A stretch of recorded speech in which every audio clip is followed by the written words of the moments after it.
अगर आप एक स्टूडेंट हैं और आपको किसी टॉपिक के नोट्स बनाने हैं, मैपिंग स्ट्रक्चर तैयार करना है या फिर एमसीक्यू प्रैक्टिस करनी है, या अगर आप एक टीचर हैं और आपको किसी चैप्टर के लिए क्विक नोट्स, प्रैक्टिस सेट या एमसीक्यू बनाना है, तो अब आपको घंटों मेहनत करने की ज़रूरत नहीं है, क्योंकि अब ये सब काम करेगा गूगल के एक कमाल का एआई टूल्स। सिर्फ कुछ क्लिक्स और मिनटों में आप पा सकते हैं एकदम सटीक, क्लियर और ऑटो जनरेट शॉर्ट नोट्स। नमस्कार दोस्तों, लर्न बी बेटर में आप सभी का स्वागत है। दोस्तों, आज हम एक ऐसे गूगल एआई टूल के बारे में जानने वाले हैं जिससे आप आसानी से अपने स्कूल, कॉलेज या अपने ऑफिस के प्रोजेक्ट कुछ ही मिनटों में बना सकते हैं। इसके लिए सबसे पहले आपको अपने गूगल क्रोम को ओपन करना है और यहाँ आपको गूगल पर आकर अपने जीमेल आईडी से लॉगिन कर लेना है। उसके बाद आपको सर्च में जाकर टाइप करना है नोटबुक LM और फिर सर्च करना है। आप इस वेबसाइट में आ जाएंगे। यहाँ लिखा हुआ है वेलकम टू नोटबुक LM। इस प्रकार का आपको इंटरफेस देखने को मिलेगा। दोस्तों, सबसे पहले आपको क्रिएट न्यू नोटबुक पर जाकर क्लिक करना है, तो आपके सामने इस प्रकार का डायलॉग बॉक्स ओपन हो जाएगा। यहाँ आपको अपलोड फाइल पर जाकर क्लिक करना है और अब उसके बाद आपको अपने सिस्टम में जो भी PDF होगा जिसका आपको नोट्स बनाना है उसे सिलेक्ट कर लेना है। मैं यहाँ पर NCERT 10th क्लास का सेकेंड चैप्टर का PDF सिलेक्ट कर रहा हूँ और उसे ओपन कर लेना है। दोस्तों, जो फाइल आपने अपलोड किया है ये आपका सोर्स फाइल है, इसलिए आपका ये सोर्स वाले साइट पर लोड होता हुआ दिखाई देगा। जैसे ही सोर्स फाइल अपलोड हो जाएगा, चैट वाले ऑप्शन में पूरे PDF का एनालाइज करके आपको बता देगा कि इस PDF में क्या क्या इन्फॉर्मेशन दिया गया है। जैसे this educational test explorers the fundamental properties of acid based and salt. इसके बाद देखेंगे सबसे इम्पॉर्टेंट पार्ट। अब यदि आपको PDF का शॉर्ट नोट्स चाहिए या स्लाइड प्रेजेंटेशन चाहिए तो आपको स्लाइड डिस्क ऑप्शन में जाकर क्लिक करना है। यदि आप इस पेंसिल वाले आइकॉन पर जाकर क्लिक करते हैं तो एक डायलॉग बॉक्स ओपन हो जाएगा। यहाँ आप चूज़ लैंग्वेज पर जाकर आप अपने नोट्स के लैंग्वेज को चेंज कर सकते हैं और अपने अकॉर्डिंग प्रॉम्प्ट नीचे लिख कर अपने हिसाब से नोट्स को तैयार भी करवा सकते हैं। मैं यहाँ पर कुछ भी प्रॉम्प्ट नहीं लिख रहा हूँ, क्योंकि मैं चाहता हूँ कि AI जो है वो अपने हिसाब से इस PDF में जो भी इंफॉर्मेशन दिया है उसके हिसाब से यहाँ पर नोट्स या स्लाइड बनाकर मुझे दे दे। ठीक है, इसके बाद हम लोग क्या करेंगे, जनरेट पर जाकर क्लिक कर देंगे।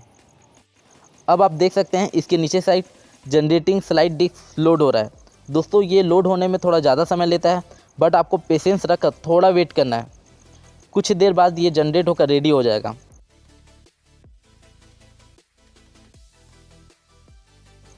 अब आप जैसे ही इस पर क्लिक करेंगे आपको इस तरह का स्लाइड शो दिखेगा और आपका शॉर्ट नोट्स भी रेडी है। इसमें ये बहुत अच्छे तरीके से सभी चीज़ों को दिखाया है। इसमें आपको किसी भी टॉपिक को समझने में इजी होगा, जैसे reaction of oxygen, principle of extent oxide, pH scale क्या होता है, सभी को कलरफुल तरीके से दिखाया गया है।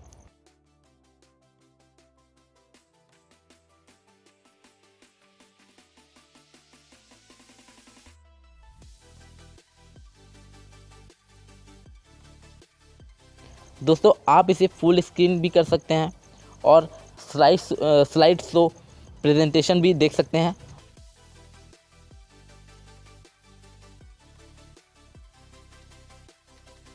और आप इसे PDF में भी डाउनलोड कर सकते हैं।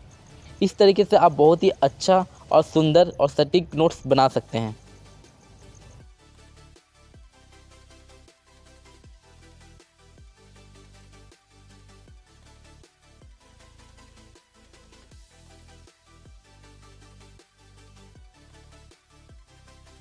इसके बाद देखेंगे कि कैसे आप मैपिंग स्ट्रक्चर तैयार कर सकते हैं। सबसे पहले आपको इसको क्लोज कर देना है और फिर आपको माइंड मैप पर जाकर क्लिक करना है। ये भी थोड़ा सा समय लेता है, बट जल्दी ही आपको एक एनिमेटेड स्ट्रक्चर बनाकर दे देगा और आप इसे जैसे ही ओपन करेंगे तो इस तरीके से सभी टॉपिक के स्ट्रक्चर आपको बनाकर ये दे देगा और आप इसे डाउनलोड भी कर सकते हैं। और ये देखने में बहुत इंटरेस्टिंग लगता है दोस्तों, और समझने में भी बहुत ईजी होता है। दोस्तों, सभी स्टूडेंट के लिए बहुत ज़रूरी होता है कि उसे MCQ क्वेश्चन को प्रैक्टिस करना चाहिए, क्विज़ की प्रैक्टिस करनी चाहिए, ताकि वो अपने एग्ज़ाम में बहुत ही अच्छा ऑप्शनल क्वेश्चन को डील कर सकें। तो इसके लिए दोस्तों यहाँ पर भी एक ऑप्शन दिया गया है क्विज़ का। यहाँ पर जैसे दोस्तों आप क्विज़ पर जाकर सेलेक्ट करते हैं या फिर क्लिक करते हैं, तो आपको यहाँ पर इस टॉपिक के हिसाब से जो भी आपने PDF डाला है, उस टॉपिक के हिसाब से यहाँ पर MCQ क्वेश्चन बनाकर रेडी कर देगा।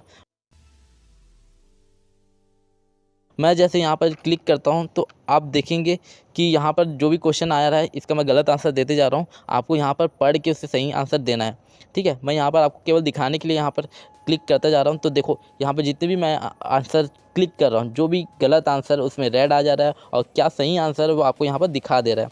तो इस तरीके से अब आपको लास्ट में ये आपकी परफॉर्मेंस कैसी है, इसका रिजल्ट भी आपको यहाँ पर बता देता है।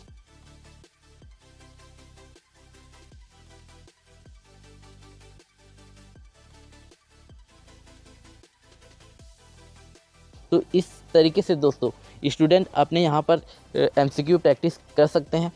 तो ये आपके लिए बहुत ही ज़्यादा यूज़फुल हो सकता है। ऐसे ही नॉलेजफुल वीडियो के लिए please subscribe my channel, like कीजिए, शेयर कीजिए। Thanks for watching.